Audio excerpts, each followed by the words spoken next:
No, we're going to go to the one in Louisville. When they were making arrangements, they didn't have all the new place. No, let them. Across the street is not that bad. Yeah. Good evening. I'd like to call the December 17th, 2013 Longmont City Council meeting to order. This is a regular session. Could we please start with a roll call? Yes, Mayor Coombs. Here. Council members Bagley. Here. Christensen. Here. Finley. Here. Levison. Present. Moore. And Santos. Here. Mayor Coombs, we have a quorum. Let's start with the Pledge of Allegiance. I pledge allegiance to the flag of the United States of America and to the republic for which it stands, one nation under God, indivisible, with liberty and justice for all.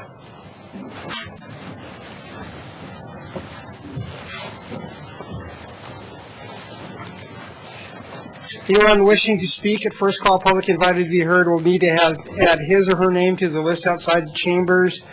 Only those on the list will be invited to speak at first call public invited to be heard. Speakers who do not place their name on the list will have an opportunity to speak during the public hearing items this evening or at final call public invited to be heard on any item at the end of the meeting.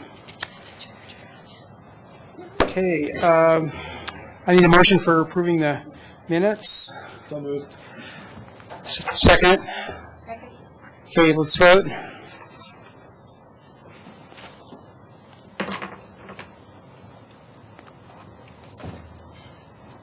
Passes 7-0. Valerie, are there any agenda revisions or submissions of documents? Mayor Coombs, we did send out some information for the Longmont Urban Renewal Authority, but those items are being pulled from your agenda, so there aren't any other Okay. changes. All right.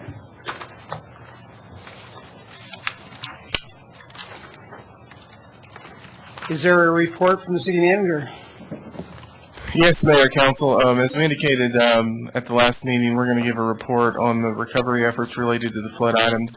I know it's been some time since we've updated you, and we wanted to let you know where we are and the various items that we're currently working on. So Dale's going to bring it up. I will start, and we'll move forward. So, as Council knows, we've been moving through the work at Royal Mobile Home Park.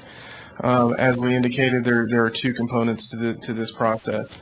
There is the public side of it that we're working on in terms of the property and the storm drainage improvements that we need to make, and then there's the individual assistance process that we're also assisting the individuals with. But that work is primarily being done between FEMA and those individuals. As we indicated at the last meeting, we did receive letters from the governor's office. Dale, you might want to go on. I think I'm moving ahead.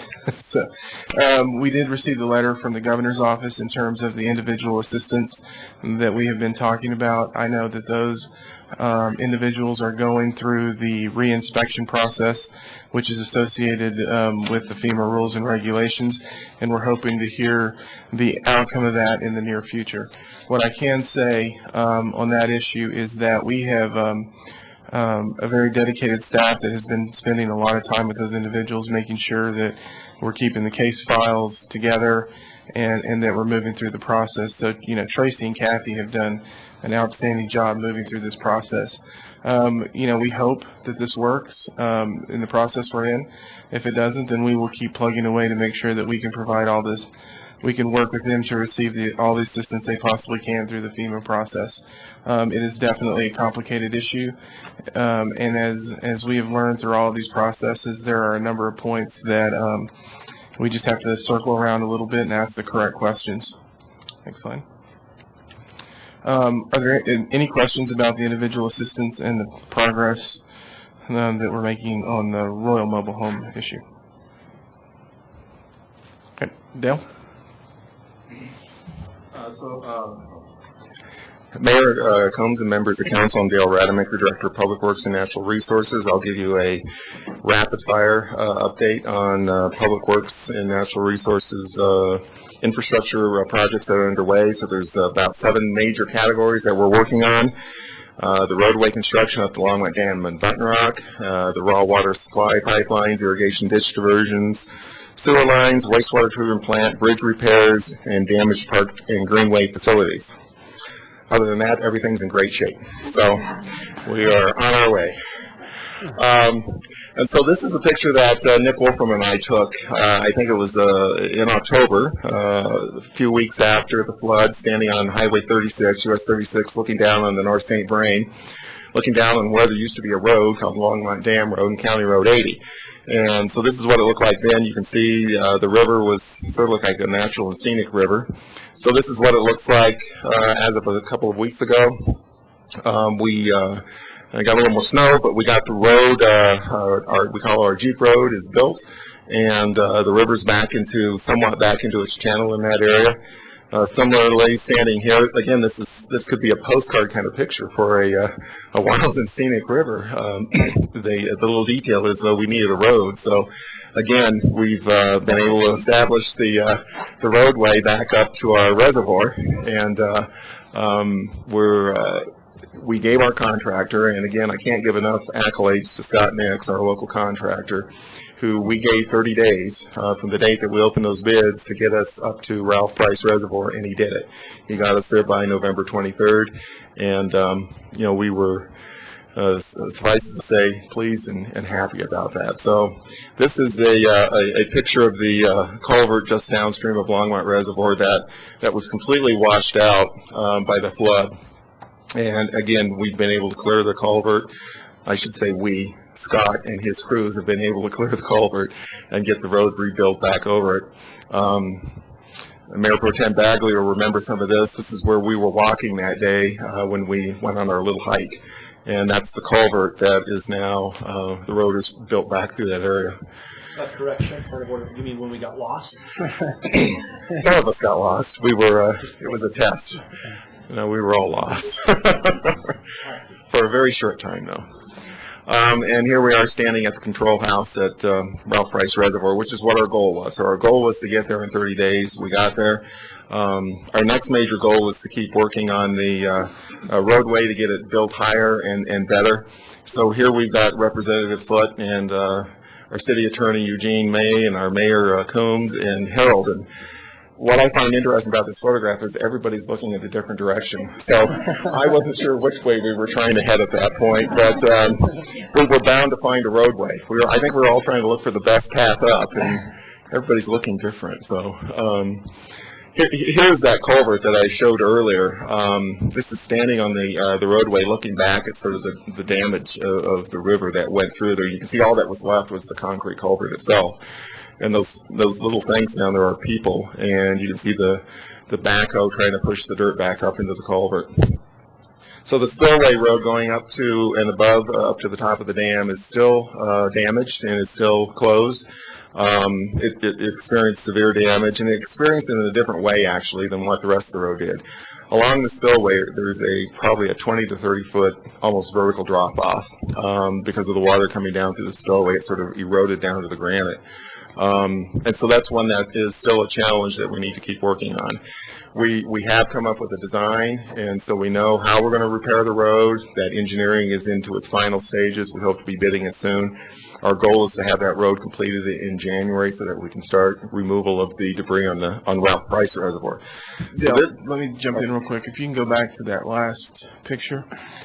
We have placed Jersey barriers in this location because of safety issues in the state of the road. So that is blocked for access for our own employees and for some folks that live back in that area, but we're concerned about safety issues at this location.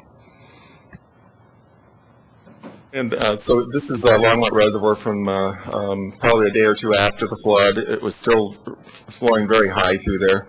The good news is the dam held, built back around the turn of the century. Did its thing. It didn't wash out. That's where our major diversion is right at that little dam.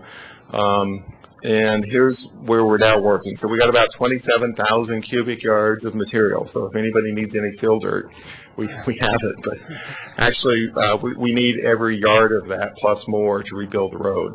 And working with Corps of Engineers, they were able to understand that we need to take the material out of the reservoir and put it back on the road where it came from. And so we're fully permitted to do that, and that work is underway. It is going to be a slow process, though. That's probably going to take us 2 to 3 months to get that debris removed out of there, because the deeper we go, the more difficult it gets to get it out of there.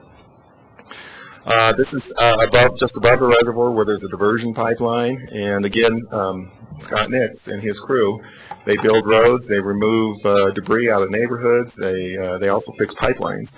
And so here they are putting in a new stretch of pipeline on the diversion that goes around the reservoir. This is going to be the diversion that we're going to use to bring water in. And what I can report to the council is that as of yesterday afternoon, at about 3 or so in the afternoon, we finally started putting water back into that pipeline. And so I consider that to be the first diversion off of the St. Vrain since about September 11th. And it's not coming to our treatment plant yet, but stay tuned. My hope is that if not tomorrow, the next day, we will be once again reestablished with water diversions out of the St. Vrain back into our community. Again, that was one of our major goals to get to, and to get to before the end of the year. So we barely made it, but we're going to make it. So this is the debris that's still at the upper end of the reservoir. Again, it's primarily beach now. We've lowered the reservoir down, so it's sitting on dry ground, but it is tons and tons of trees that need to be dragged, pulled any way you can out of that reservoir so that they don't float and either block the spillway or, worse yet, sink and go down to the outlet. And so this is why we have a very continued sense of urgency to get the spillway road repaired so that we can get into the backside of the reservoir. Again, I think we're going to be there within 30 days, 45 days, and really get after getting these trees out of here before runoff and before we want to refill the reservoir back up for next summer. So this is a picture of the Oligarchy diversion. So the Oligarchy ditch is the major ditch that goes through the north end of the city. It irrigates parks like Garden Acres and Clark Park and Carr Park. It fills reservoirs like McIntosh and Union. It is a key facility for the city. We are a vast majority owner in this, probably in the 60 to 70%. So this shows the diversion on the Oligarchy, and this shows the headgate, both of which, in the case of the headgate, destroyed, in the case of the diversion, severely damaged. So this is another sort of a good news story between the city and FEMA. We started this out in talking to FEMA that their story was if you didn't own it, they couldn't fix it, or they couldn't reimburse you for it. They always asked who was the legally responsible person or entity for that facility. And so through this process, we've been able to work with FEMA and sort of educate them about Colorado water law and how things work in our state, and that there are things called private ditch companies. There's things called private water rights that are public or private property that are owned by people, including the city of Longmont, and that these facilities, even though they're privately owned, serve a public purpose. And so FEMA came around and they said, okay, that makes sense, and so we will reimburse so long as you use the water of your treatment plant. We said, well, no, that's not quite what we mean either, because it's more complicated than that. We can take it by exchange or by diversion or by a transfer along the river. And so then we got them to move to that next step where we said, okay, we will base it on ownership. You can track that. There's records. It's easily known, by your shares that you own in the company. And so that was another sort of a successful movement of FEMA. And then finally, and I really got to give credit to this to Sean Cronin over at the St. Vrain District. He kept harping on it doesn't, if the city only owns 10% of a ditch, it doesn't make any sense to build back 10% of a headgate or 10% of a diversion. You got to build 100% of it. And he stayed on that message, and we supported him in that, but we were trying to not get the golden goose too unhappy. But suffice it to say, they agreed, and they said, yeah. So when it comes to the headgates and the diversions, whether we own 1% or 99%, FEMA is going to consider it 100% eligible for reimbursement. So council, what that means is millions of dollars of federal money coming not just to the city, but also to the local farmers in the St. Vrain Valley. So again, if you stay with things, sometimes they do work out. So moving to roads, we have one road closed at Sunset Street. It is a federal highway route, and so we're working with the Federal Highway Administration, who has informed us they don't have a lot of money. And their first response was, well, city, just fill in that big cut and open that bridge back up. You know, I don't know about the council, but in my mind, that doesn't make a lot of sense. It seems pretty obvious that Mother Nature has told us that we might need a bigger bridge here. And so we're not taking that offer. We're going to stay with it and say, we want a bridge. We believe this community needs a bridge that will pass a 100-year flood. And so the city and the county, it's still owned by the county. We're working together on that. We'll have to keep you updated on how we work through that, but suffice it to say, if we're going to build it back, spend the time and money to do it, I think we should build it in a way that we think will actually last. Just another picture of the Sunset Bridge. So now moving over to facilities. So here's our treatment plant, the wastewater treatment plant. It got flooded. Again, it was offline for about 48 hours. It came back online. We're back to permit level very quickly, but it did sustain quite a bit of damage to the buildings. Good news is this is the administration building. It had to be completely gutted, all the drywall taken out up about 3 or 4 feet, obviously all the flooring, all the furniture. Our staff are still in trailers out there, but as you can see, making good progress. They hope to be back in their facility probably within 30 days. And so very happy with the way that's moving along. Our parks facility was also flooded and damaged pretty heavily. It is now going, the bids have been awarded, actually not awarded. We're still working through some bid issues with the 2 low bidders on that particular project. Talking to Don Wooker, who's overseeing this project, he's given them 60 days to get the project done, and so that we can get our park staff also reestablished back in their facility before the peak summer work comes at them again, so that they're not sort of nomads working in a variety of buildings around the city. So parks and trail closures, this is sort of the laundry list of ones that are closed.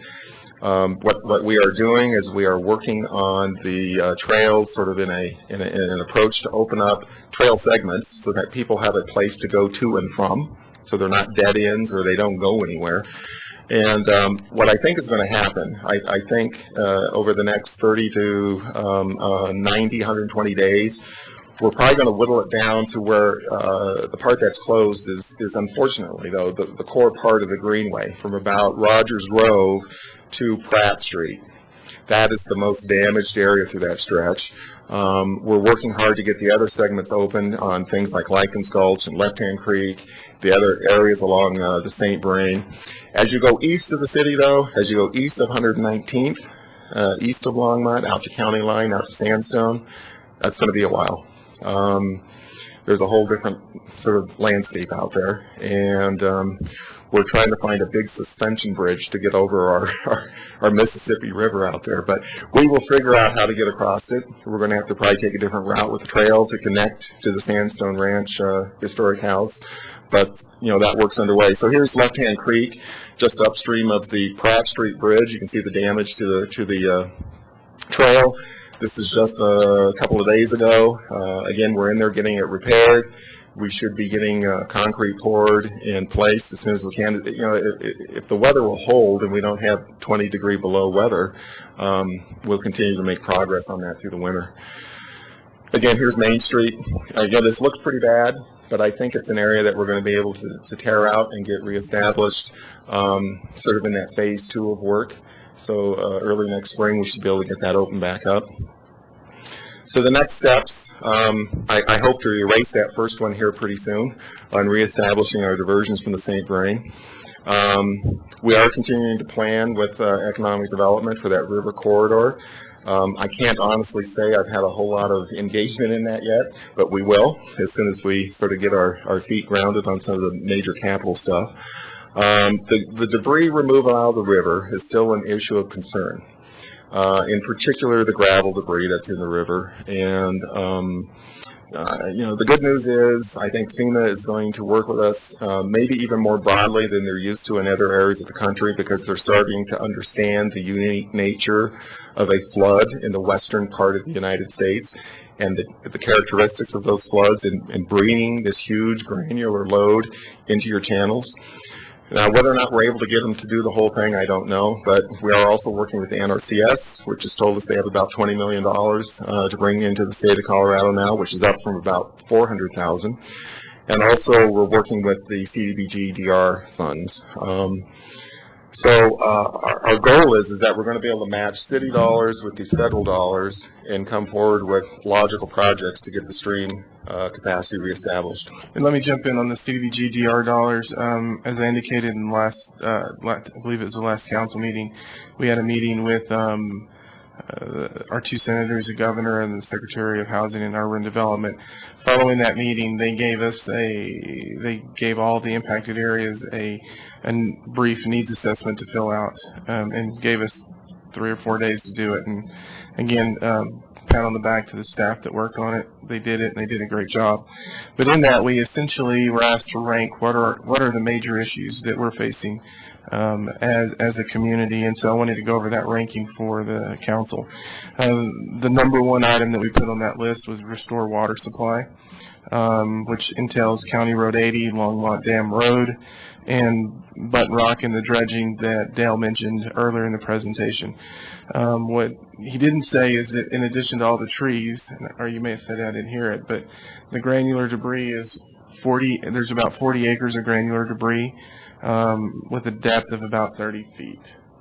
And so what that means for us is 1,200 acre feet of capacity that is displaced, and so that's still a significant issue for us to deal with. The second item that we put on that ranking was river rechannel and removing the granular debris. That is going to be a significant undertaking. Again, that is an issue that's still at the top of our list, because with the spring thaw and additional rains, there's a probability that we could see high water again, and we're dealing with a separate issue. The third item that we put on the ranking was housing for those impacted by the floods, and fundamentally we're also talking about just the housing needs in our community and how we weren't able to help those individuals. The fourth item is water and sewer connections. The fifth is roads and bridges, and the sixth is parks. And we went beyond that, but I wanted to cover the top six in terms of what we put in the information that we sent to the state related to the CDBG DR funds. Thanks, Harold. And I hit some of these other items, the bridge replacements and the greenways. So our current number now is around 150 million. If you guys remember, we started at 148. We got some good news. We lowered it down to 132. Well, now we're back up to 152. And like I say, this is going to continue to gyrate a little bit as we get better information, as we move from preliminary assessment into design, and you get a much firmer idea of what it's really going to take to repair things. I'm hopeful that it won't go higher. You know, the biggest number here is still the river and the repair of that river. And what we're shooting for here, this isn't just repairing from the flood. This is trying to get the channel to where it can carry a 100-year storm. And we think that that's the best message to be taken, whether it's to the state or the federal government or anybody that will listen to us, that we don't want to just reestablish the St. Vrain to where it was on September 11th. We want to get a river that will protect our citizens, protect their businesses, and protect the lives of people here in Longmont, and that takes more effort. And so that's part of the reason that number is big, because we think that now is the opportunity to keep moving on that. Councilmember Bagley. Thank you, Mayor. Just real quick. So will that 98.25 million, in theory, if the flood that happened 2 months ago happens again, will that money, or will that amount of money and those upgrades, so to speak, enable us to accept, receive, and handle that? Correct. Okay, so when you say 100-year flood, it means what we just passed through, we can handle that again. It was more than a 100-year flood. That's what I mean. That's what I'm asking. But it will. Let's put it this way: there may be some overtopping when you go beyond 100-year, because we're designing everything to the 100-year. You know, our choice would be maybe go to a 500-year. but that is a phenomenally more expensive and phenomenally larger project. I still think from a sort of a statistical look at things and a risk analysis, if you go to a 100-year storm event, I use the term, your systems are hardened to a point where they will perform very well. For instance, Left Hand Creek, I think it also probably experienced greater than a 100-year flood, but it performed very well. It had some minimal damage down in that channel, but we didn't have flooding of homes on any large scale. That's really what we're shooting for. So we're not shooting for everything's perfect. Gotcha. We're shooting for safety and loss of major property loss and damage. So to be clear, it sounds like this amount of money will cover us for a 100-year event and then insulate us from a 500-year event. Correct. Okay. Put us in a much better position. So, council, you've increased the storm drainage fees effective January, as well as the park maintenance fees, $2 of which sunset after 3 years. And those funds will be critical in order to meet our FEMA reimbursement levels, as well as to stay on track with the overall system upgrades that are needed in both of those facilities. Our rates are still competitive. Again, this is comparing us to 2013. I have read that Fort Collins is raising their rates significantly. I haven't heard about Loveland yet. We're all waiting to see what Loveland does, but I do believe Loveland experienced some flood damage as well. And so, now, not that that's necessarily crucial or important to Longmont citizens. I think what's important is to know that we are competitive and reasonable. Every increase we have, though, I think causes concern for folks in our community. So this is the FEMA reimbursement process that we've been going through. And as we've always reported to you, it's worked very well at the local level. It's working better sort of at the FEMA state level, and we're making headway and progress, I think, even at the national level. The worksheets are going in. They're typically getting approved by FEMA fairly rapidly, and funds are getting deposited back with the state. We have to submit a reimbursement request and a packet back to the state in order to get the money from the state back into our city coffers. And I think our accounting and finance folks and Dan and I don't know who all is working on that, but Sandy, submitted yesterday. So again, so I don't know, Sandy, you might want to give us more detail. Here comes members of council, Sandy Cedar, Assistant City Manager. So we've kind of gone back and forth with the state, being one of the first cities that are actually asking for reimbursement at this point. They're sort of still working on their SOPs as we go. So we asked for the funds, they sent us a contract. We sent back the contract, it took them 3 weeks and they had it signed. Once they signed the contract, then they sent us another packet. We filled that out in 2 days and had it back to them yesterday. Our understanding is that that packet is the final and appropriate dispersal packet to get hopefully money. So hopefully the next move back to us is a check. So in the next piece that we're waiting on is there are some tracking requirements that go along with the process, and we're still waiting for those tracking requirements to be defined. But you've been told it shouldn't impact the reimbursement based on the fact that we've submitted the packet. But there's another piece that we're going to have to move through. Councilmember Finley, you want to ask a question? I did, but you can finish if you'd like. That was my last Okay, slide. great. I've had a number of people ask, even retired city employees, if there is a way they can help rebuild the Greenway. Great question. Yeah. And they really are vested in that, and they really want to help, and some of them are eminently qualified to do so. Do we have a plan to have them help? We, Mayor Combs and Councilmember Finley, I know Kim Sugar over in our Natural Resources Division is working on developing sort of a volunteer program and a volunteer corps. We are getting a lot of offers for that, and so I know she is looking at the greenways and even in some of the parks that have been damaged, and trying to come up with sort of the appropriate work that folks can do safely without getting injured. So the answer is I would direct them to Kim Sugar over in our natural resources area, and she is pulling together that volunteer program. And you can also, obviously direct them to myself, I'm sure, or the city manager's office, and we'll make sure that they get connected. The second question that I get asked frequently is, when will Sunset Street be fixed? You know, I get that question as well, and we are intending to go to design on the bridge in January. I don't believe it's going to be open in 2014, though. I think it's going to take an entire year, if not longer, to redesign, permit, and build that structure. And so what I've been saying is look for a 2015 reopening of the road. You know, the irony is I also get some comments from folks that live there that sort of like the traffic being down. And so, you know, we're going to hear comments as soon as it opens again. And all those darn cars people are- forget that it's there by then. Yeah, exactly. They might, right? Yeah. And also, when you're lost in the mountains, you could just head downhill. Usually, that's what. I did. Oh, we did, until you get to a cliff. That'll... Also on Sunset Bridge, wanted to say that, and this is for public information, the reason why we looked at this, I believe the number for the temporary fix was in the neighborhood of $300,000. So based on, we didn't want to put $300,000 in and then have to rip it out. And so that's a big part of the reason why we're just moving forward with the permanent replacement.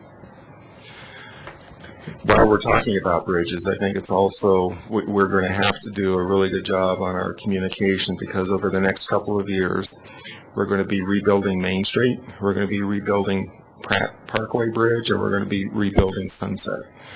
It's going to seem like the flood all over again, because the construction that's going to be going on in that area of the city is going to be phenomenal. We're going to have to try to set up as good a detouring and signage so we can move the traffic and move people away from those areas. But suffice it to say, I think it's going to be difficult driving around Longmont for the next couple of years. Councilmember Santos? Thank you, Mayor. Dale, and thank you for the update. But it's also incumbent to remember that while we need to focus on these very important items that we need to repair and do, but something that's stuck in my head since the very beginning that you talked about was, while we need to work on the items that are in the city limits and at Ralph Price and Button Rock, we also need to be engaged, and you guys are doing a great job doing it, outside the city limits and west. Mm-hmm. And you guys have met with members of Congress, the state, and feds. So, you know, I understand that there are some with other smaller districts that are having some difficulty with perhaps the county and trying to get some coordination, especially on Left Hand Creek. That one concerns me the most. You know, things are moving well on the St. Vrain River, but I think Left Hand Creek is kind of maybe being ignored. So that's my concern. So, Mayor Combs and Councilmember Santos, thanks for reminding me, and you're exactly right. We absolutely need to focus west. And so to that end, Boulder County is working with us on the St. Vrain Stream team, and we are, together with the county and the district and the city, identifying the breaches of the river that need to be repaired first, and also how they need to be repaired. And so that's been a very collaborative effort. The county is about to open bids on those repairs and the debris removal. And so that is a key item that needs to get done before next spring. We are also developing contingency backup plans. And so if for some reason those breaches don't get repaired to a level that we believe will hold, we cannot allow flooding to occur again in the neighborhoods in the Greens and the Champion Greens and the Valley subdivision. So we are working on contingency plans to prevent that. That can be implemented quickly if need be. We've learned a lot through this flood. And with regards to Left Hand Creek, Councilmember Santos, we do have some interest on that because obviously that creek does drain into the city. And so maybe what we ought to do is also engage with the county on that particular drainage way and to sort of check in to see how is that progressing and is there some sense of both a sense of urgency and a sense of purpose on what needs to get repaired. It's my understanding the county is taking the approach of the smaller districts need to fix what they need to fix and not really taking the lead of coordinating that. And They're not developing that same relationship. correct. And what's the adage? It all flows downhill. And it all flows through the city of Longmont. So my concern is that if those aren't built correctly, it's going to flow through Southmore Park and through, if we can repair everything we need to along Left-Hand Creek. But if they haven't fixed what they need to fix further west on left hand, we're going to be in trouble again. If I can add a little bit to that, then definitely we will move forward on it. We also have been engaging with the town managers. Actually, today we met with the town manager from Estes and Lyons, and then Aiden, who's from Evans, was supposed to be here, and he got busy, but we're also trying to communicate on a regular basis. Some of it is commiserating with each other. Sure. Some of it is, a big part of it is learning from each other, and then another piece is really talking about how we can help each other. And so we're having really good conversations, and there's some things that we think we can work on as a collective. So definitely trying to do that, and we will work on Left Hand. Sure, thanks. I was just curious, once we turn on the water from Button Rock Dam, get that flowing through the pipe, will we be able to turn on our little 1 megawatt hydro plant in Lyons at that point too, or what's the status of that? Mayor Combs, sure. I think, actually I say that sure. I think I saw it. Is your power connected all the way to hydro? So yes. It says it just needs some water. Okay. So we'll try to get all the rocks out before we send it through the Pelton wheels at the hydro. So. All right, thank you. Well, thanks. Okay. So I guess it's time for first call public invited to be heard. Debbie Adams. Please come down and state your name and address for the record. And what's the yellow light? 30 seconds, okay. Good evening, Mr. Mayor and City Council. My name is Debbie Adams at 1048 Morning Dove Drive.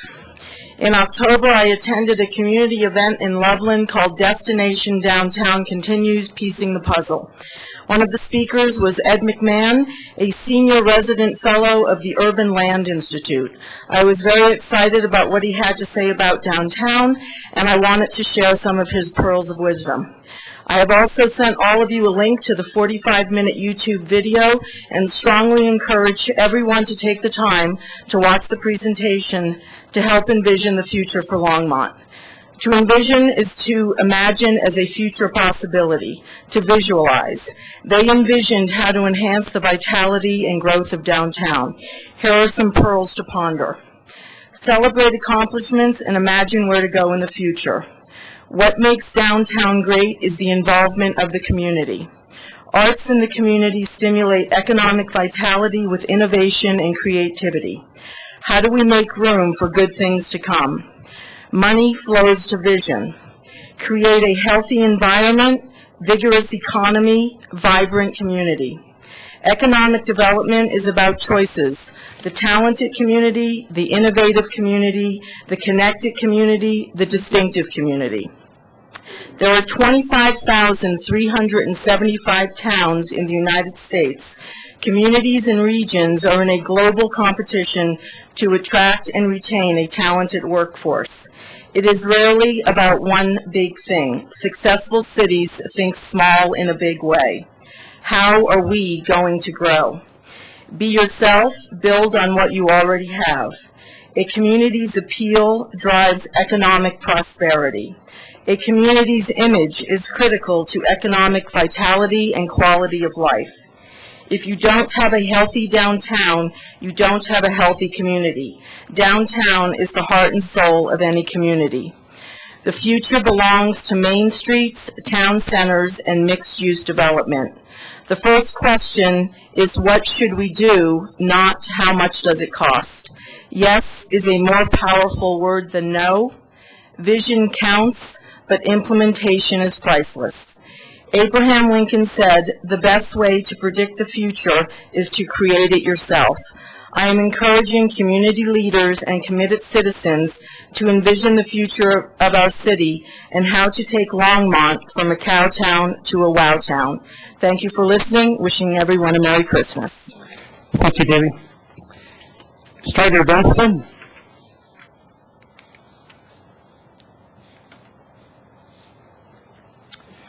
Greetings, I'm Strider Dunstan, 951 17th Avenue. I'd like to talk about the Eva Hudak affair.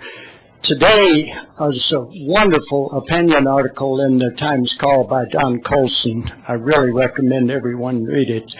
And it includes the lady in Firestone whose 3-year-old son killed himself with their gun, and her primary comment is, "We are proud gun owners." There's a lot of people looking at it that way. The mother of Jonathan Shank, who fired 25 bullets at a Longmont policeman recently, said Jonathan worries constantly about what the government is doing and believes the government is diminishing rights. Jonathan believes stringently in the right to bear arms and was following closely a gun rights rally. We just had a public election overthrown and forced a third person out of office by a group of gun thugs who had big money, outside money, and look at the scope of it. There is a difference between democracy and liberalism, although they have tended to go parallel for a couple hundred years. Democracy depends on who is permitted to participate or vote and on who is excluded and why. The three basic things come down to immediate interest, passion, and prejudice. So anyone who can rile up a portion of the population has a tendency to take over the electoral process. Liberalism is more concerned with discussion in the search for truth and justice and openness and concern for the whole. This is a very different game, although they can be parallel. Sometimes they run opposite. The current Colorado situation is being set up as a model nationally to where every election can be overthrown by 20% of screamers. Do we want this in our society? Theodore Roosevelt, 100 years ago, president, said in a time of crisis, those in the public domain, in the public realm, who obscure or fail to address the crucial issues commit political treason. We have a Congress that does not discuss anything. They merely lobby for who can exert power to take over and control matters. Let us look at this very seriously about what we're doing to our society and try to bring these streams back together. Public discussion, concern for the whole, and democratic participation. Thank you. Thank you, Strider.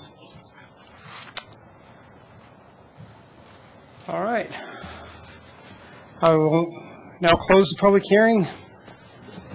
So, Mayor Coombs, the first item on your agenda is ordinance 2013-69. It's a bill for an ordinance amending Title 14.32 of the Longmont Municipal Code on rates and regulations governing electric service. There is no formal staff presentation on this item. We do have staff present to answer questions. Is there anybody who would like to ask any questions before I open it up for public hearing? Okay, I will open this item, ordinance 2013-69, open for public hearing. Is there anybody from the public who would like to speak on this item at this time? Seeing no one, I'll close public hearing. Councilmember Santos. Thank you, Mayor. I move ordinance 2013-69. Second. All right, let's vote. That passes 7-0. Your next item is the Bachman annexation. There's a resolution and an ordinance associated with this. The resolution is R 2013-121. Finding that the petition for annexation of a parcel of land located in Weld County, state of Colorado, known as the Bachman annexation, generally located along the north side of County Road 20.5 east of County Line Road, is eligible for annexation. And the ordinance is ordinance 2013-76, conditionally approving the Bachman annexation and zoning the property agriculture. There is no formal staff presentation on this. Again, we have staff in the audience. Okay, seeing no questions from council, I will open the public hearing. Oh, excuse me. Councilmember Bagley. Thank you, Mayor Coombs. My question is, are there people living on this? Are there actual voters that live on that? Do we know? Red School is indicating there's no one living. No one? Is there a house there? Yeah. That's just empty?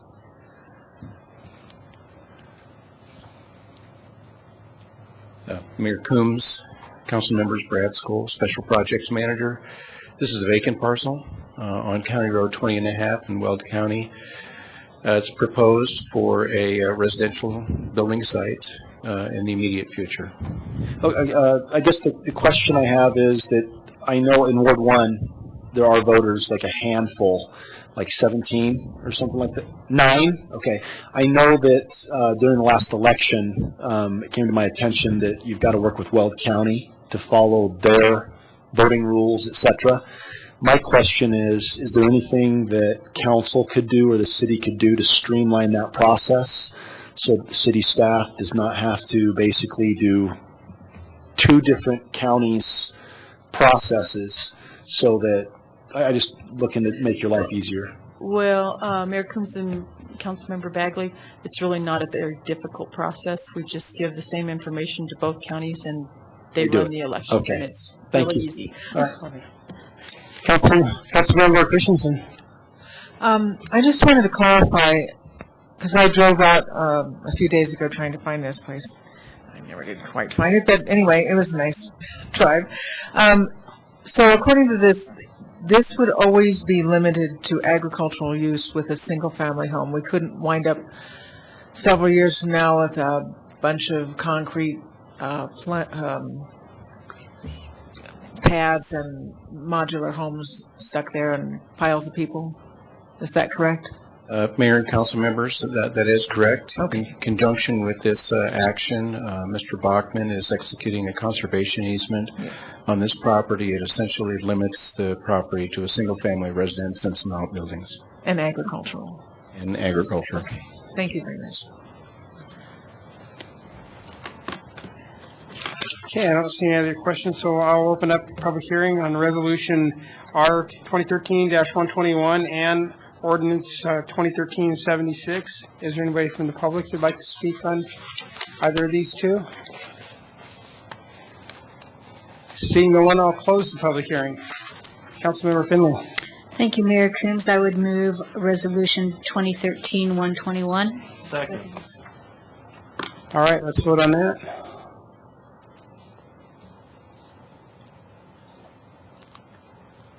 That passes 7-0.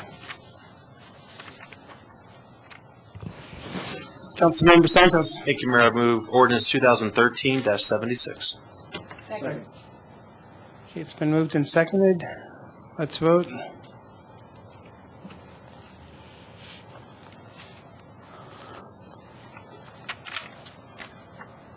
Okay.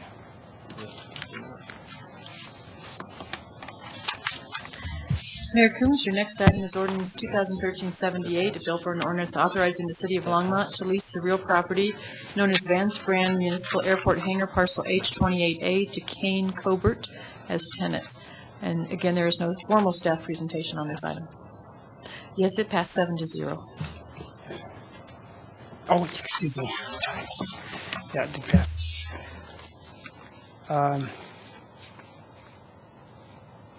Okay, any questions? Councilmember Christensen. It looks from, maybe I don't understand this, but it looks to me from the rates that you're talking about that this is the earlier rate that was changed a couple of months ago. Is that correct? Is there an escalation clause so that this will increase over the years? I mean, Right, it's- Dan. Good evening, Mayor Coombs, members of council, Tim Barth, the airport manager. Yeah. Councilmember Christensen, the lease before you was increased from 23 cents a square foot to 34 cents a square foot, and then there's a consumer price index increase each year that the lease is in Okay, effect. thank you. And, Go ahead. well, I was just gonna, for city council purposes, Mr. Colbert has this is both a private plane and also a business plane, so they do have a business interest, I mean, an aviation interest. Okay, I'll open up public hearing on ordinance 2013-78. Is there anybody from the public like to speak at this time? Seeing none, I'll close public hearing. Councilmember Bagley. I move that we pass ordinance 2013-78. Second. Okay, it's been moved and seconded. Let's vote. Okay, that passes 7-0. Your next item is the consent agenda. Item 9A is ordinance 2014-01, an ordinance making additional appropriations for the expenses and liabilities of the city of Longmont for the fiscal year beginning January 1st, 2014. Public hearing and second reading for this ordinance is January 7th, 2014. Ordinance 2014-02 is a bill for an ordinance amending section 4.12.080 of the Longmont Municipal Code on purchasing. Public hearing and second reading for this ordinance is scheduled for January 7th, 2014. Item 9C is ordinance 2014-03, a bill for an ordinance amending section 3.04.885 of the Longmont Municipal Code adopting amended and restated pension plans. Public hearing and second reading for this ordinance is also January 4th, 2014. Item 9D is resolution 2013-122, approving a revised intergovernmental agreement for bus service between the city of Fort Collins and the city of Longmont for 2013. Item 9E is approve the city manager's letter of intent for $45,000 for flex bus service in 2014. And item 9F is appoint Councilmember Finley as council liaison to the Museum Advisory Board. Staff does not have any items that they need to pull from the consent agenda. Okay. Councilmember Vaughn. I'd like to pull item 9D for discussion.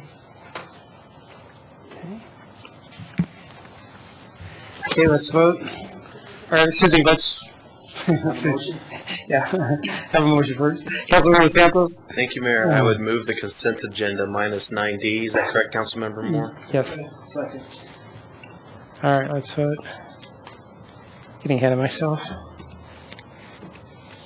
Okay, that passes 7-0.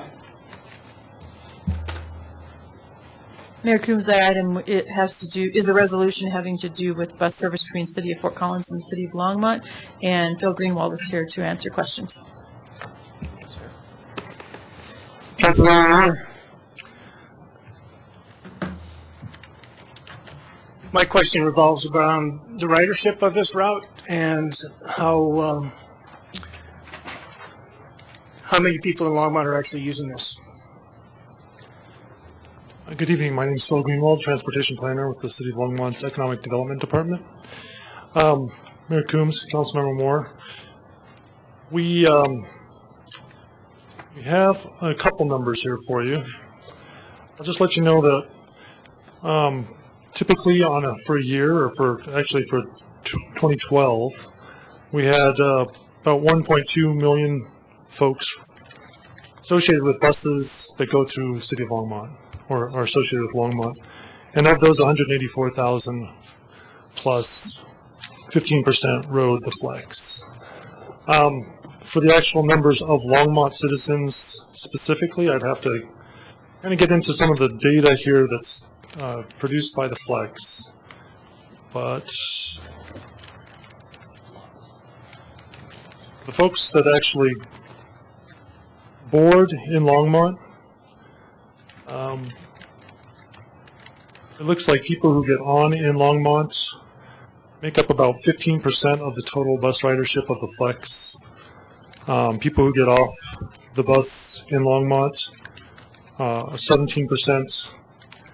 So we're percent on and off in Longmont is actually works out to be 16% of the actual flex riders that use that bus. the bulk of the ridership is actually between Fort Collins and Loveland. But Longmont does have a pretty significant piece of that as well. So approximately 25%. I mean, 2,500 people, 2,500 boardings and unboardings. You're telling me 10% is 180 Per year, yes. per year. Yeah. So I don't have my calculator here. How many Longmont riders are we using here? Well, let me see if I can find some information that's maybe a little bit more specific to your question. But it is on a daily basis, daily average basis, we have about 40 riders a day who get on a Longmont stop. We have about 46 folks a day average who get off at a Longmont stop. There's only two in town. There's the Main Street and 23rd stop, and there's the 8th and Kaufman stop. And most of those folks are also doing transfers to the RTD bus system too. So it's hard to delineate exactly how many folks from Longmont are using the service, and that's always been our kind of issue with trying to determine what the actual benefit for Longmont citizens is with any bus service. All right, it comes out about $2 a ride. Actually, the Flex bus is a little different. The Flex bus is $1.25 per trip, and so Right, that's what they're paying to ride, but the city's financing that effort at about $2 per rider. So just, all right. Councilmember Robinson. Phil, can you remind us how the Flex started up? Because I think that one of the important considerations is that there was no transportation at all between Longmont, except for private car, between Longmont and Loveland and Fort Collins. And then also, doesn't the Flex go through Greeley as well? Excuse me? Yeah, Berthoud, okay. But I just wanted to maybe get a little bit of history background for the newer council members. Mayor Coombs, Councilmember Levison, the Flex service did start out as a service, originally it was between just Fort Collins and Loveland, and that was a very successful service as well, but they thought, they saw the opportunity for a federal grant. There was a 2-year grant, and it was one of the CMAQ, Congestion Mitigation and Quality grants that allows for a 2-year test, basically. And we agreed to pay part of that match at the time to bring it into Longmont and have that connection into the RTD system from Fort Collins and Loveland and Berthoud. So that's how it basically started. It obviously it's been very successful. We've seen some pretty significant growth in that line, and I think that's in this sheet that's provided actually on both for both council communications tonight, and talks about the increase. 164,000, I believe, in 2011, going up to 184,000 in 2012. So those are the two full years that we had of the service, and then we don't know the 2013 numbers yet. Thank you, Bill. Councilmember Gregory. Have you answered? Have you got any other questions, Councilmember Moore? Bus service is important. I move that we pass Resolution 2013-122 on the first reading. Second. All right, let's vote. Oops, excuse me. Just a second. I'm looking for a vote that is not used yet. Oh, they're all used. I'm looking. Somebody wrote over all my votes. I'm not finding one. Okay, we'll start a new one. There you go.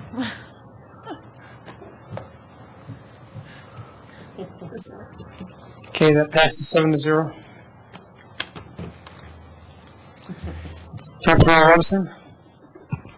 Yes, I'd like to, we have a second item. Oh, no, we don't, sorry. No, your next item, because we pulled the LURA items, is the 2014 legislative policies, and Sandra Cedar will make that presentation.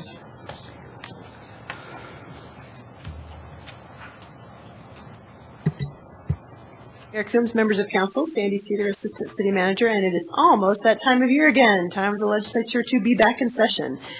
They start up early this year, January 8th. And last year, they actually had less bills than they normally do. They had about 613 bills that staff tracked and read and took a look at. Of those bills, staff will take a look at all of them and then determine if there's some basic municipal impact. Today, I thought I would just kind of go through our legislative program just so that everybody kind of understands what's going to happen starting in January.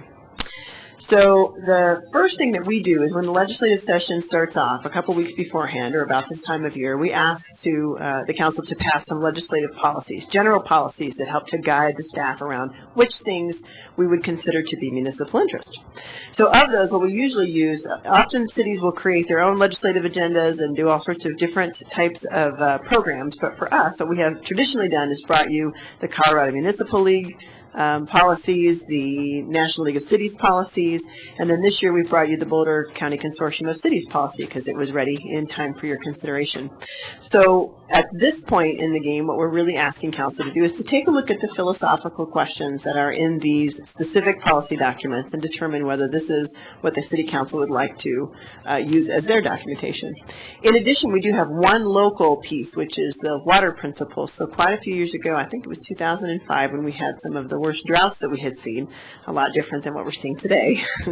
The Water Board and the City Council actually enacted a whole slew of water policies so that would kind of help us to guide the legislative lobbying around those issues.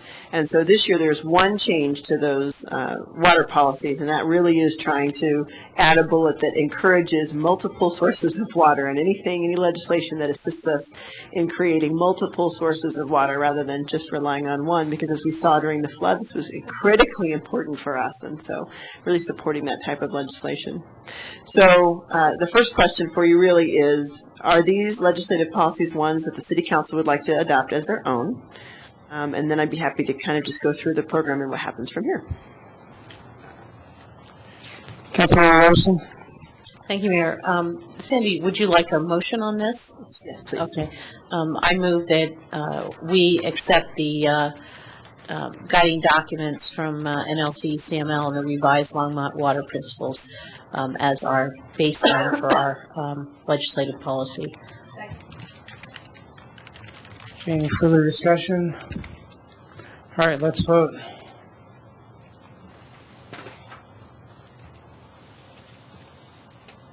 That passes 7-0.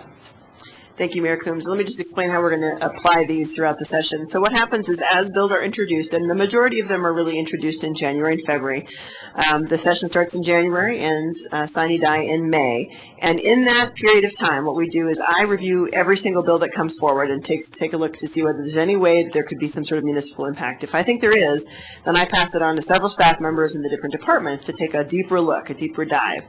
They will let me know whether this is something that's either going to hurt Longmont or help Longmont. And in those two situations, then we try to kind of monitor, see what's happening politically. But when we realize that it's either going to significantly help or hurt Longmont, we bring each and every one of those bills to you for position. At that point, we will bring you a recommendation. We'll explain the bill, attach the bills, and you basically tell us whether you'd like to support, oppose, remain neutral, or monitor the different bills that we bring to you. It is only at that time that our lobbying sort of kicks in. And at that point, when the City Council takes an official position, then we take it back to the legislature and we really make sure that our state legislators understand the City Council's position.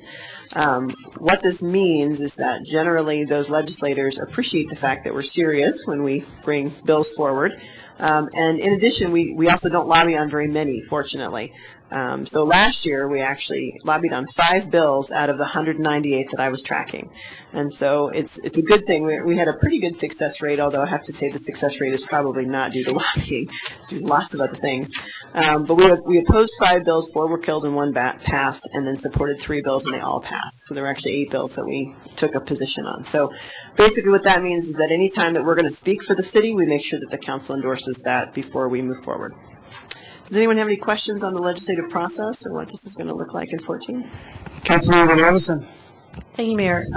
Sandy, can you also explain how our participation and work on the policy committee for CML plays into this, and then explain what, for our newer members, what happens at their legislative workshop in February, and can you remind us of the date? Yes, I think I can. Let me see if I can pull it back up on my calendar. I think it's the day before Valentine's Day is what I remember. But the Colorado Municipal League has a board of directors that basically guides their work. Councilmember Levison is a member of that board and was elected last year for a 2-year term, which is good for Longmont. In addition, they have lobbyists that we pay to join Colorado Municipal League, and their lobbyists really lobby on behalf of all cities.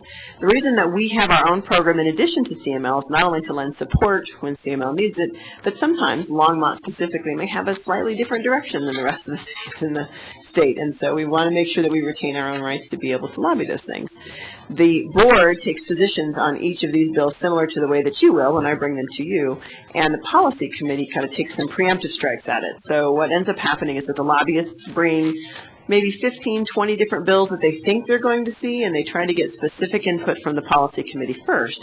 And then when they see those bills, they take them to the board in order to find out whether they have a support or opposed position.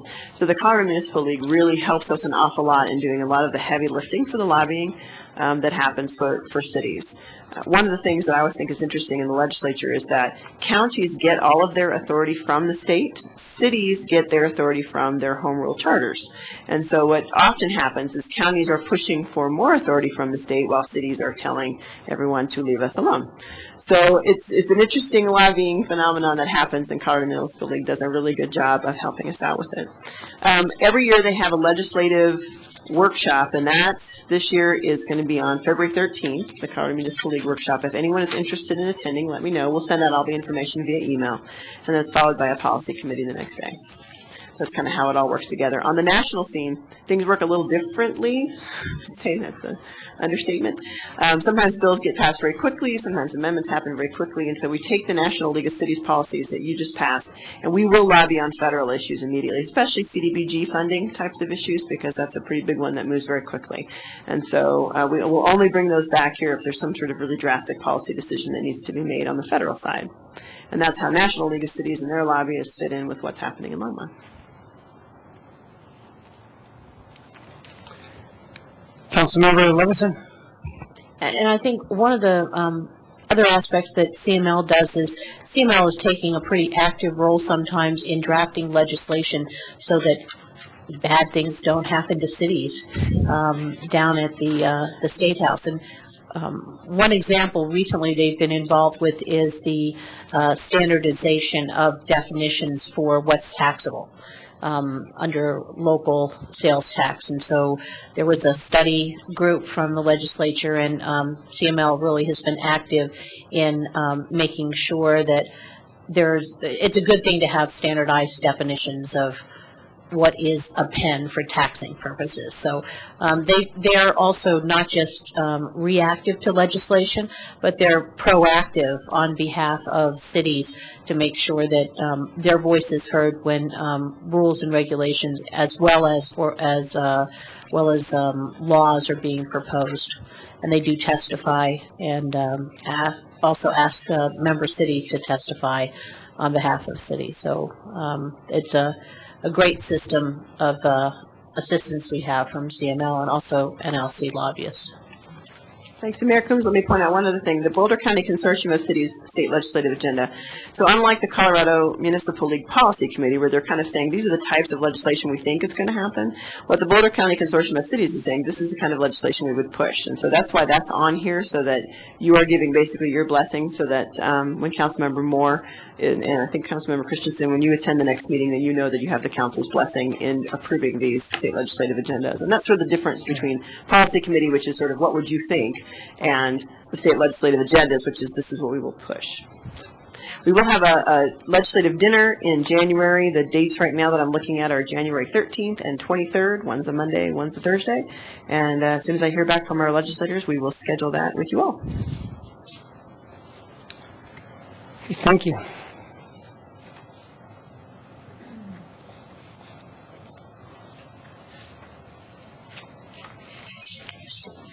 Mayor Coombs, your next item is the board and commission appointments, and I will lead you through those, and hopefully Sandy and Sean will be able to help us collect votes as we need to do that. Before we get started on actually voting, staff does need your direction on an interview date for January. We listed a couple of times in the communication that might work for you, so I would just like to know if those dates do, which you prefer. There were January 11th, which is a Saturday, from approximately 9 to 1, or January 18th from 9 to 1, or try to push them all into a couple of pre-sessions, which is sometimes a little difficult. What are the options one more time? January 11th, or January 18th of the 2 Saturdays.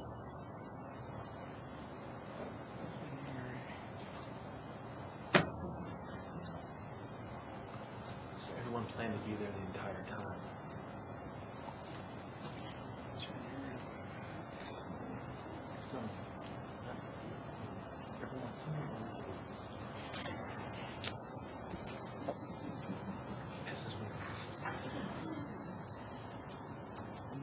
I'm fine with either.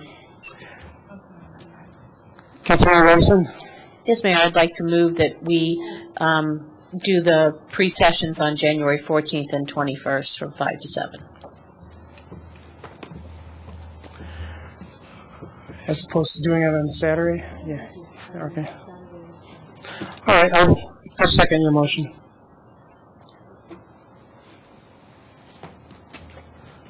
Okay, let's vote on that. You'll have to raise your hands. There's no one running the equipment. Okay. That doesn't work for one reason. What? Let's have some discussion on this. Yeah, go ahead and discuss it. Councilmember Finley. Thank you, Mayor Coombs. On January 21st, was that one of your dates? Yes. There is a Chamber of Commerce City Council reception before our council meeting. Yeah, you're right.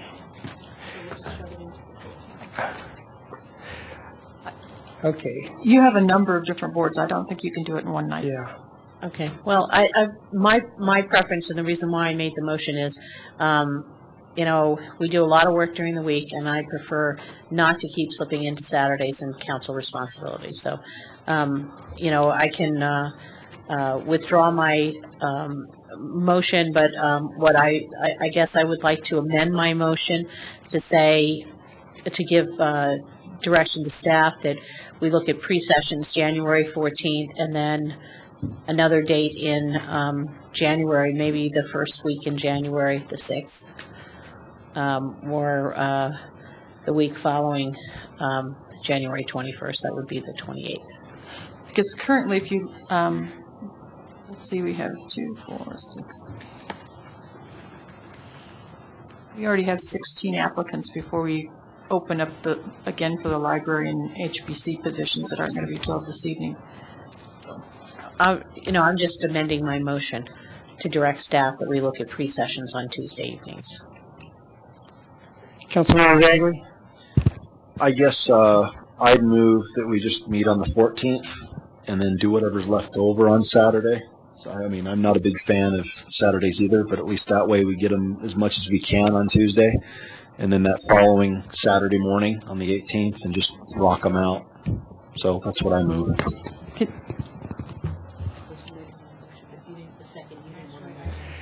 Okay, so I seconded that first motion. I like Councilmember Bagley's motion. I think that makes more sense.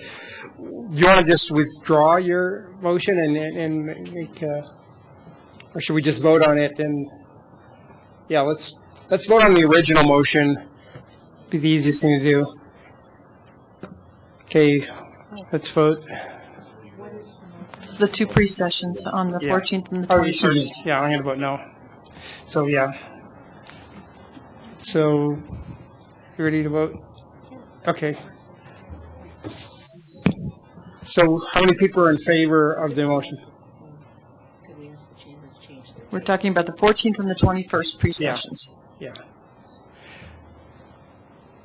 So, how many people in favor? Just one. Okay, so motion fails. Okay, Councilmember Bagley. I move that we do the interviews on the 14th at 5:30 until 7, and then whatever's necessary and needed, we do it on the morning of the 18th. Morning at 5:30, because this says 5. I want to start 5:30. I won't be here till 5:30, Okay. at least. I've got court up in Wold County that day. Okay. All right, I'll second that motion. Let's all in favor? 1, 2, 3. Okay.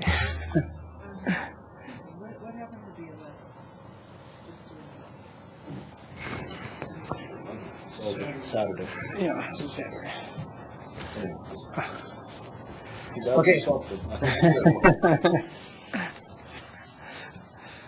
Okay, so someone's got to make another motion. Councilmember Moore. I move Saturday the 11th from 9 to 1. Is that what you suggested, Valerie?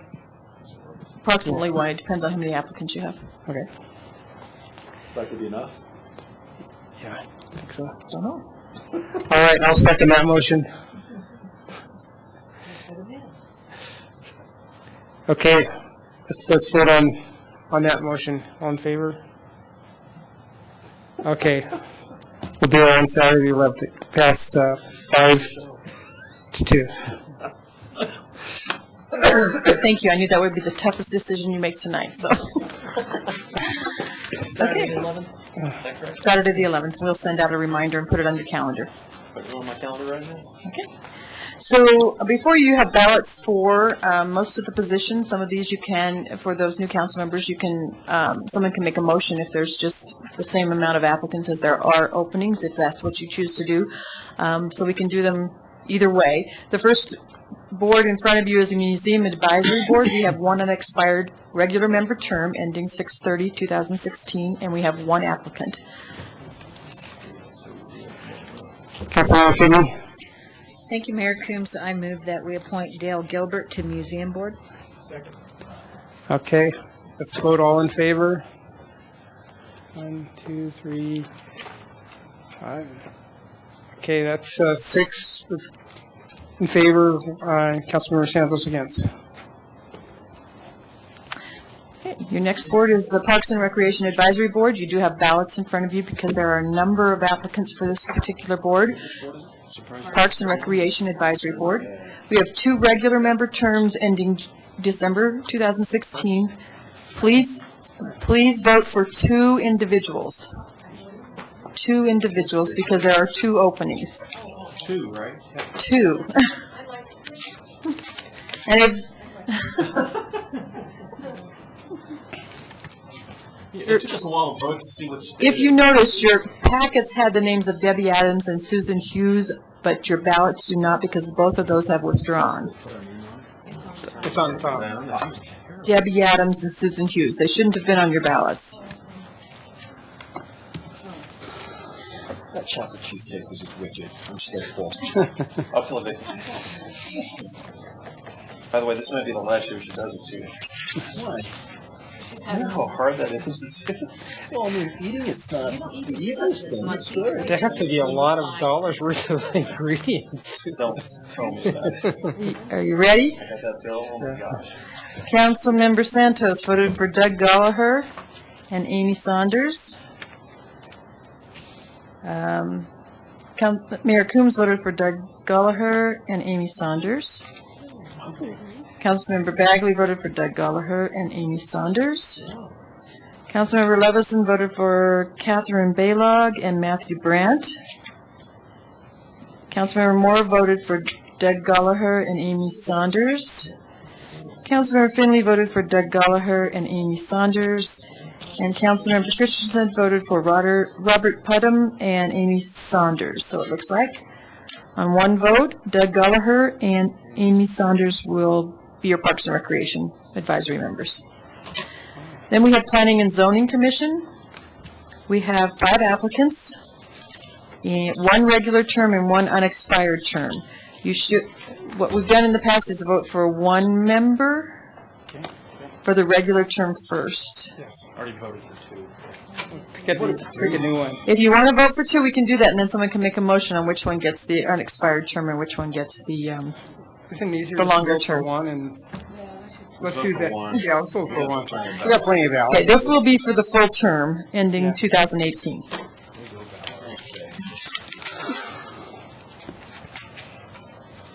Regular member. A regular member with a term ending 2018, so it's a longer term. Just one. Yep, the regular term. This is always the longest part.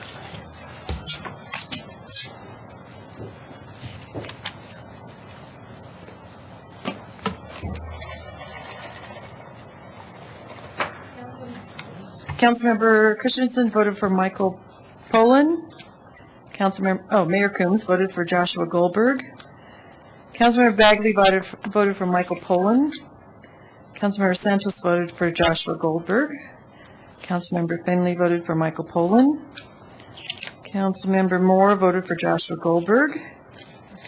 And Councilmember Levison voted for Joshua Goldberg. So Josh Goldberg will get the 2018 term. Now you need to vote for one for the unexpired term in 2016. And please don't vote for Joshua Goldberg. All right. Well, come on. Cross him off the list. Okay, so we got, hold on. I'm missing, oh, I'll just leave the same one again.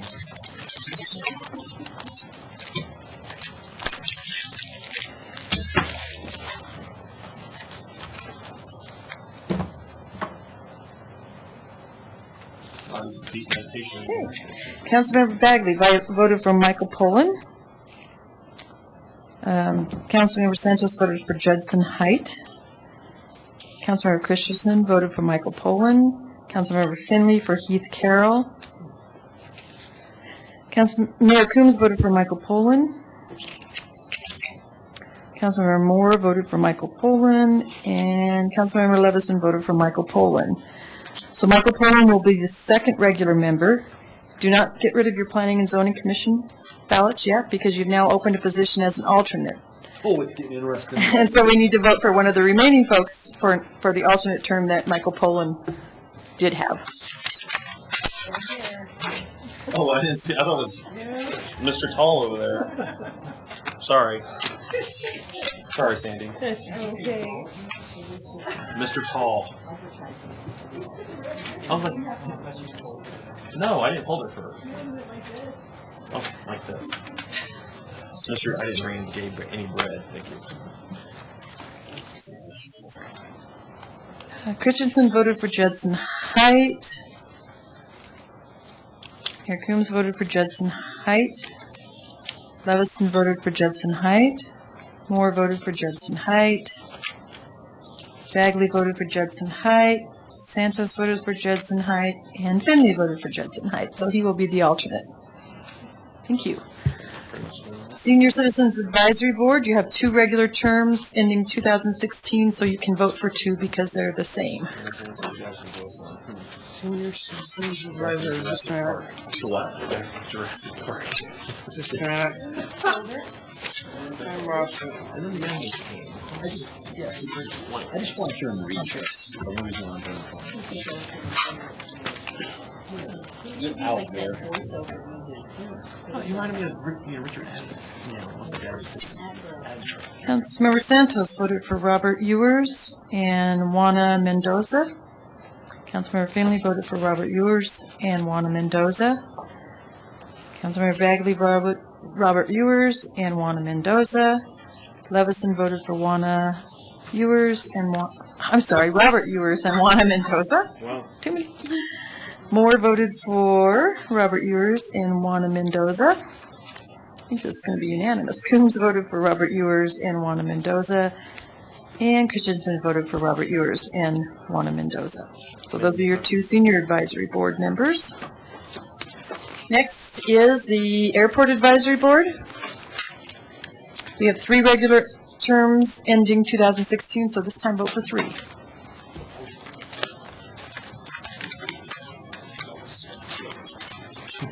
Yes.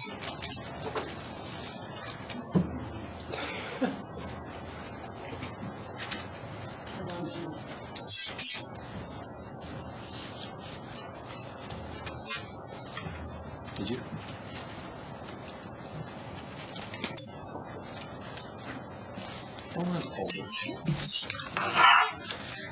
Levison voted for Donald Dolce? Dulcie. I'm sorry? Dulcie. Dulce, Robert Potter, and Wayne Waller. Christensen voted for Donald Dulce, Howard Morgan, and Dale Van Zant. Bagley voted for Donald Dulce, Dale Van Zant, and Wayne Waller. Coombs voted for Donald Dulce, Dale Van Zant, and Wayne Wohler. Finley voted for Donald Dulce, Dale Van Zant, and Wayne Wohler. Moore voted for Donald Dulce, Dale Van Zant, and Wayne Wohler. And Santos voted for Donald Dulce, Howard Morgan, and Wayne Wohler. So it looks like Donald Dulce, Dale Van Zant, and Wayne Wohler will be the appointees to the Airport Advisory Board. Callahan House has 3 regular members ending 216 and 3 applicants. So you can either vote on these, or someone can make a motion if you want to do all 3 of them. I move that we just adopt all 3. I'll second it. Great, let's vote on just the motion. 1, 2, 3, 5, 4, 2 against. Santos, 217. Okay. Historic Preservation Commission? We didn't vote. I'm sorry? Councilor Santos. Thank you, Mayor. Who didn't vote in favor? It was I 5 to 2. Still Levison and Santos. I just didn't raise my hand. Yeah. For the record, I would have voted for two of the 3. Historic Preservation, you have 3 regular terms ending 2017. You have 2 applicants, so we will have some additional advertising to do and bring back in January. If you would like to appoint both of these, you can. Otherwise, you can vote. Councilmember Levison? Yes, Mayor, I'd like to move that we appoint Stephanie O'Malley and Ruth Saunders to 2 of the regular member terms ending in 2017. Second. Councilmember Bagley? My only question is, I know that Stephanie, let me make sure I get this right, because I might be confusing the 2. Yes, so Stephanie O'Malley didn't show for her interview. Did we hear why? Anyone know? I know she was a board member. I don't know the answer to that. All right, I was just curious. Councilmember Levison? I don't know either, Mayor and Councilmember Bagley. However, she's past chair, and she's a pretty consistent attendee at the board meetings. Okay, so we got a motion. Let's vote. All in favor? Okay, that carries 7-0. We will re-advertise the remaining positions and hopefully bring you some other applicants at the first of the year. Housing and Human Services Advisory Board, you have 3 regular members ending 216. Please vote for 3.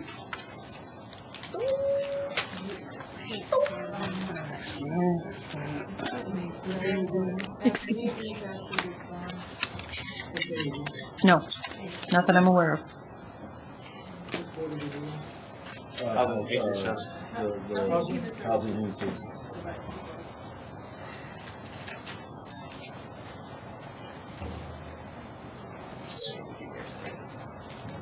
This next one's going to be a big fight. National Board of Appeals.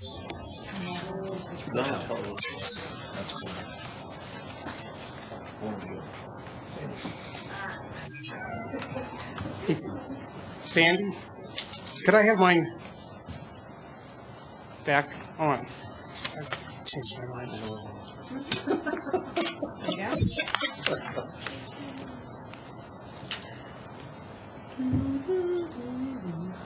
Okay.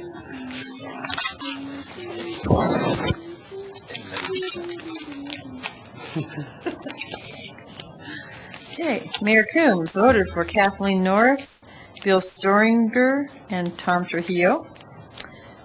Councilmember Moore voted for Kathleen Norris, Bill Storinger, and Kaylee Van Poolen. Councilmember Christensen voted for Kathleen Norris, Bill Storinger, and Tom Trujillo. Councilmember Levison voted for Kathleen Norris, Bill Storinger, and Kaylee Van Poolen. Councilmember Santos voted for Kimberly Ainsworth, Joseph Bland, and Robert Preece. Councilmember Finley voted for Joseph Bland, Kathleen Norris, and Robert Preece. Councilmember Bagley voted for Kathleen Norris, Robert Preece, and Tom Trujillo. Okay, I show 5 votes for Kathleen Norris, 4 votes for Bill Storinger, and then you have 3 for Robert Preece and 3 for Kaylee Van Poolen. We can just narrow it to those 2, or we can just take one more vote of the remaining folks. Let's just narrow it to those 2. Is that what you want to do? I just thought remaining. I say we remove, I guess we, Remove anybody who didn't get a vote. I guess the, If you want to remove anybody that didn't get a vote, I can read those names so you can just cross them off so you don't have them. I guess the, I just say we just do the ones that came in closest. It's your vote. So we got 1 with 5, 1 with 4? You've got 1 with 5 and 1 with 4, so they're on the board. And then 2 with So 3. we need 1 more. There were 2 folks that got 3 votes, and I didn't know whether you wanted to just do those 2 or anybody. Councilmember Bagley? Thank you. I mean, those 2 got majority vote. So, Okay, so then you would need to vote between Robert Preece and Kaylee Van Poolen. He only got 2. I thought he got 3. Let me go through and check, just a second. I could be wrong. Oh, you're right, he got 3. I'm sorry, I missed one. Okay. So let's start over. Let's start over. Give us all ours back. Let me make sure I got these votes all in the right spot. Robert Preece got 1, 2.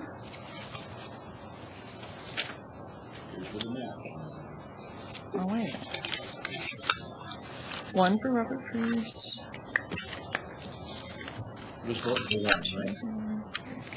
Robert Preece got 1. I just want to double check and make sure I didn't mark something in the wrong spot. Good call.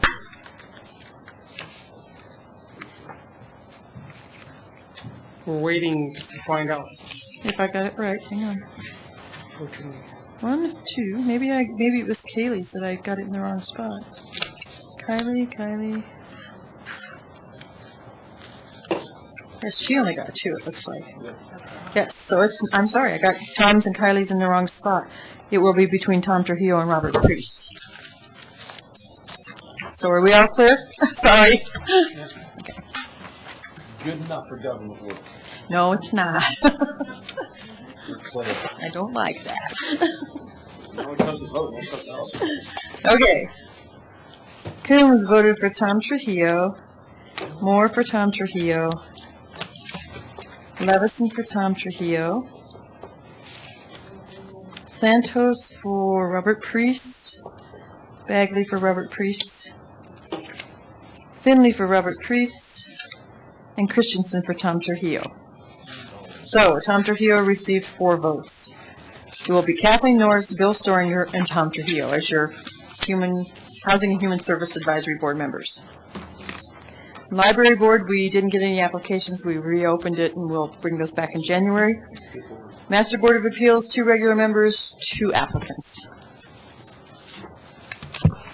Councilmember Santos? Thank you, Mayor. I would move that we appoint the 2 applicants. Okay, all in favor? Passes 7-0. And the rest of the boards will come back to you in January. Thanks. Okay. Thank you, Valerie.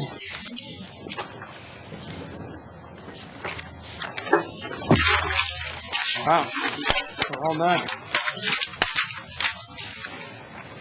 So now it's time for final call. Public invited to be heard. Is there anybody from the audience who'd like to come and speak at this time?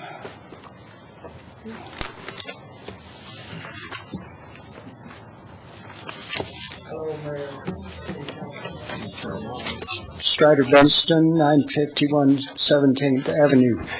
I would like to touch back again on what I had brought up previously. I believe a bill is going to be introduced in the legislature this spring, which would provide some standards or some limits over the recall process. I'm not sure of precisely how the process, but what happened this year is the first time it was ever used in 137 years in Colorado. And the issue, the motive, the process, all of that threatens to destroy civil society and the electoral process. There need to be some kind of standards such as malfeasance, criminal activity, fraud, blatant lying to the electorate, or some kind of standards. Let me give you an example of public process that got severely abrogated. Just this week in Michigan, there was a bill introduced, sorry to use parties, but it's part of it, in the Republican legislature, which demanded that women buy private rape insurance, and it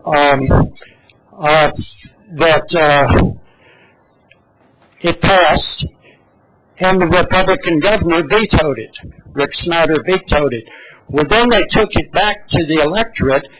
3.3% of the electorate on a petition brought it back up to the legislature, and because of that process, it was veto-proof. So the same legislature passed it again, and there is no such thing as private rape insurance, but it's mandatory that women buy it in case they happen to be raped. That's how bad things can be in the public process. So we need a bit more scrutiny over it. In regard of that, I would just like to, as I have done before, I'm very pleased with almost all cases of discussion and deliberation I've seen in Longmont City Council for quite a number of years. And let's hope we never get corrupted here as bad as that tends to be on the national level. Thank you guys for doing a job, and particularly serious discussion, the deliberative process, openness, and concern for the whole. Those are crucial. Thank you. Okay, anybody else like to speak at the final call? Public invited to be heard?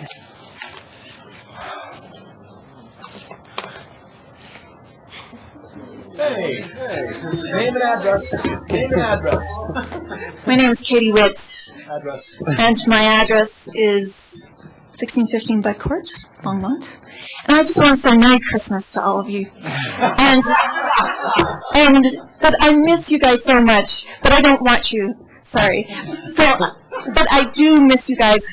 I miss you guys, and so that's why I came down, so that I could say Merry Christmas to you in person. So thanks. That's all. Thank you, Katie. We miss you too. Anybody else like to speak at final call? Public invited to be heard? Okay, seeing no one, I'll close final call. Public invited to be heard. Now it's time for mayor and council comments. Councilmember Santos. Thank you, Mayor. As I said last week, the Kids Holiday Bike Program went on this last Saturday over at Twin Peaks Mall, and I got an email from Buzz Feldman. They repaired and refurbished 421 bikes this year. Most of them were given away this past Saturday at the old Sears retail side of the Twin Peaks Mall. Everyone who went was not they were not turned away. They were given away to kids and some adults, as well as bike helmets. The few bikes that were left over will be given away this week during El Comite's Christmas gift party. They will start repairing bikes again for the 2014 program late September or early October next year, and Bicycle Longmont is working to secure a location for that. So if you see Buzz Feldman, please give him a big thanks, as well as members of Bicycle Longmont. And if you see Buzz again, you might want to, if you want to volunteer for next year, you might want to just say, hey, I want to help. So again, thanks to that program, and Merry Christmas and safe holidays to everybody. See you next year. Councilmember Councilmember Finley. Thank you, Mayor Coombs. And Bicycle Longmont will take donations as well on their website for next year's bicycle program. They like cash, too. I also wanted to say Merry Christmas to everyone, Happy New Year, and wanted to mention my business of the week. There is a new flower shop in town, DeBritz Floral, at 722A Tenacity Drive, family owned. Another fine addition to our small business community here in Longmont, and it's a good time of year to send flowers to those people you forgot to buy something for. So they give them to them the next day. It works really well. So Merry Christmas, everyone. Councilmember Robinson. Yes. I also want to wish everybody a Merry Christmas and a happy and safe New Year, especially the beginning of the new year. Wanted to point out that we've got these wonderful calendars from the Anti-Defamation League. I picked these up personally and lugged a box of calendars about a block so we could get them here for free, not have to pay postage. But it's a really nice calendar because not only does it tell you not every religious holiday, but many religious holidays from major religions, but it has a glossary and definition of what those holidays mean. So if you had ever wanted to really know what Diwali is and when that comes in 2014, which is a Hindu holiday, and I know the mayor attended Diwali celebration recently, not only do you know what day it is, but you know what it's about. It's a useful little guide. The other thing I would like to say is that the policy committee from CML did meet, and periodically, I guess, if there's anything earth-shaking at policy committee, Sandy and I will report out on it, but anyone is absolutely welcome to call me and find out the details, and willing to talk to people about what was brought up at policy committee. I also want to send my deepest sympathies to students at Arapahoe High School and the family of Claire Davis, who was injured in the recent shooting there, and to the city of Centennial, who are trying to heal after a very serious incident at the high school. So my thoughts are with you, and prayers as well. And Happy New Year, everybody. Councilmember Bagley. Thank you, Mayor Coombs. I guess I want to first of all, I want to say thank you to everybody who applied for our boards. It's a tough decision. I respect and admire everybody's willingness to serve and apply. I know that there were a couple of tough decisions. I'm sure there's a lot of people who are disappointed, particularly those board members who were not reelected, a couple of past chairmen of their boards. But I just want to say thank you, specifically Howard Morgan and Robert Priest, for the service that they've given the community, and particularly their airport and Health and Human Services Advisory Board. They did a phenomenal job. And then on a lighter but no less serious note, Vicky Santos, Gabe Santos' wife, gave us chocolate cheesecake as a gift this year, and it's pretty freaking awesome. And I don't want to put pressure on my fellow council members, but I'd like to move that for the next 3 hours that we pass a resolution making this the official dessert of Longmont. It's been seconded. Pass a resolution. Type it up. All right, it's been moved and seconded. Let's vote. All in favor? All abstain. All right. It passes. Type it up. All right, that passes 6-0 with Councilmember Santos abstaining. I want to tweet that so she sees it. I know you guys are friends.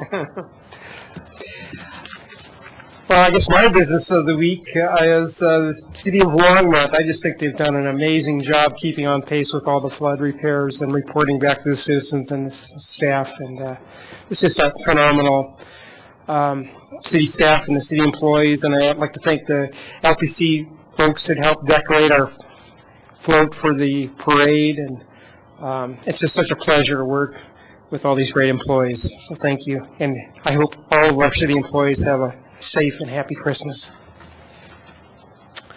All right, City Manager, have any remarks? Yes, Mayor, we have a couple. I know that some folks are not going to be here over the holidays, and I was wondering if there's ever a time when we have the mayor and mayor pro tem out at the same point. If so, I believe we need to appoint someone. I'm gone Saturday. I'm gone Saturday 21st through the 4th. Oh, that's the 3rd. I'll be gone from the 24th through the 29th. So there will be 24th through the 29th. 24th through the 29th. We are mayorless and mayor pro temless. How will you ever? So, Eugene, I don't know what the process is. Mayor and Council, Eugene May, City Attorney. The council appoints an acting mayor. All right. Councilmember Finley. Thank you, Mayor Coombs. I would move that we appoint Gabe Santos as the mayor pro tem pro tem. Okay, it's been moved and seconded. Let's vote.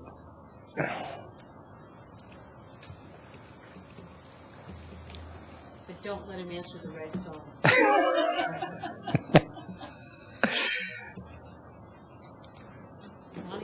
Polly?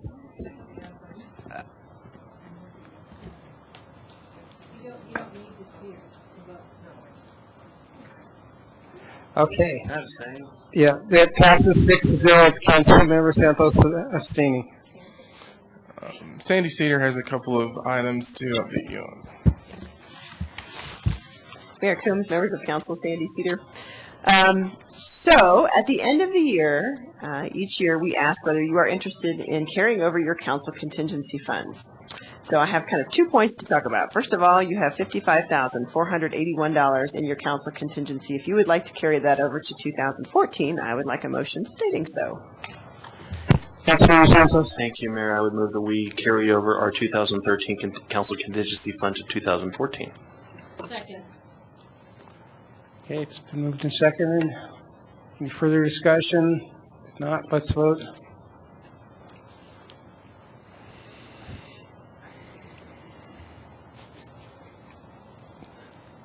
Okay, that passes 6-1 with Councilmember Bagley abstaining, or dissenting.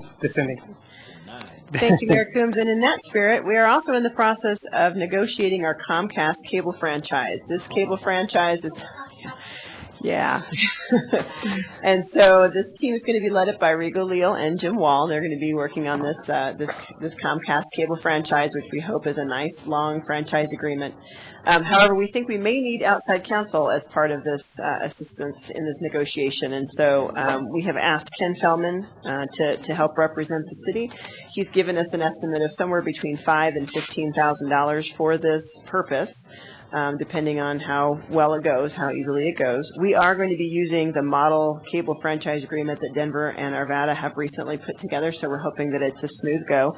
You're going to see a council communication about this on January 7th, but I wanted to let you know that part of that council communication is reserving $15,000 out of your council contingency to pay for those attorney fees. That's very similar to what we've done for the Excel franchise, et cetera. Of course, any unused portion goes back into the contingency. So you're welcome to vote on that that's okay with you now, or you'll see that in an ordinance on January 7th, and that's enough as well. Councilmember Santos. Thank you, Mayor. Mayor, can we just have consensus on that? Just a nod of the heads? Is that all right? Or apparently not? Councilmember Bagley. Yeah, I would, but I guess the other thing is that I guess the only concern I have is I sit here as an attorney and think about what I charge and what I don't want to tell you. But I don't want to, I guess what I'm saying is that it's a lot of times these attorney fees really get up there. And I just want to make sure we're reviewing bills and stuff, because sometimes these are astronomical. And I'm thinking, there's no way in hell it should be that high, especially for some of the results. So just let's make sure that we're looking to make sure that we're not getting overbilled.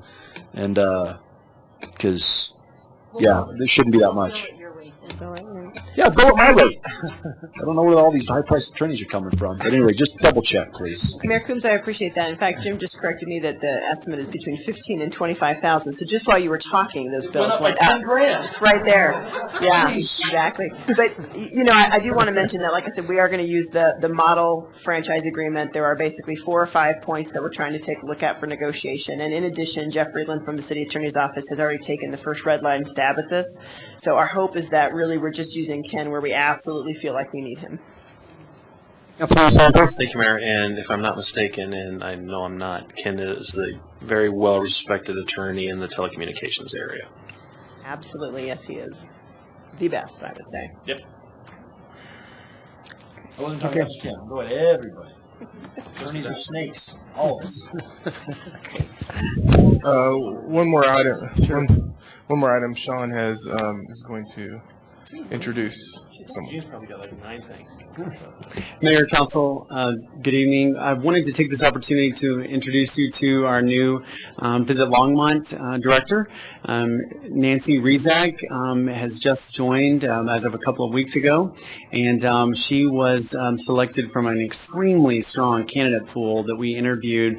I was lucky enough to be on one of the community panels, kind of the economic development panel, actually, and there were a number of panel interviews that she and the other candidates went through, and she rose to the top of the list and has extensive experience in marketing, promoting, and managing multi-tenant sites, malls. She's managed both an indoor and outdoor regional mall here in the region, and comes with a lot of great ideas that came out during the interview. And Nancy, I'd invite you, if you want to say a few words, to come down.